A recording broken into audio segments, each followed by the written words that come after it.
C'est le dernier fait marquant d'une parole antisémite qui se libère. Ici, des militants d'extrême droite dans les rues de Paris, en marge d'une manifestation anti-gouvernementale. Mais le climat anti-juif se caractérise de plus en plus fréquemment par un passage à l'acte, des agressions gratuites, en Australie, en Ukraine et même aux États-Unis où se pratique un jeu pervers, Knockout the Jew, ou comment assommer un juif par surprise et vite s'enfuir pour échapper à la police.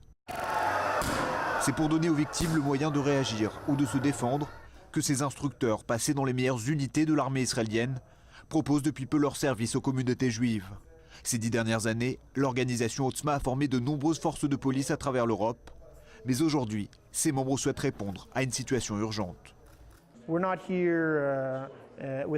Nous n'agissons pas au nom du gouvernement israélien et nous ne cherchons absolument pas à interférer dans les affaires intérieures des pays dans lesquels nous sommes sollicités. Mais nous avons une clientèle qui demande notre assistance, à savoir les communautés juives à travers le monde. Et nous leur apportons donc notre expertise. C'est tout ce que nous faisons. Nous leur donnons des outils pour affronter n'importe quel type de situation. Alex Elski est l'un des principaux soutiens de l'organisation Otzma. Cet ancien conseiller de Benjamin Netanyahou travaille aujourd'hui auprès des communautés juives russophones. En Russie et dans les pays d'ex-URSS où le phénomène antisémite est en hausse, il milite pour qu'Otzma s'implante durablement.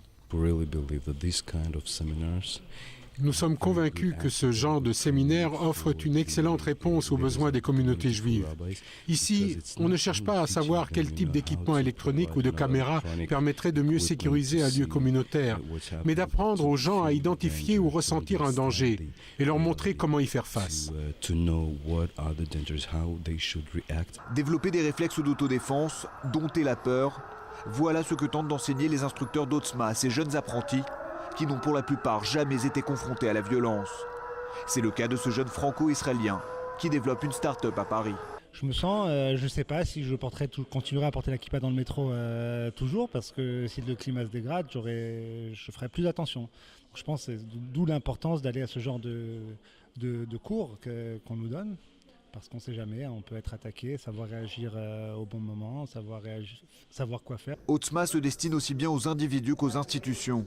En dernier recours, elle apporte aussi son expertise en matière de lutte antiterroriste.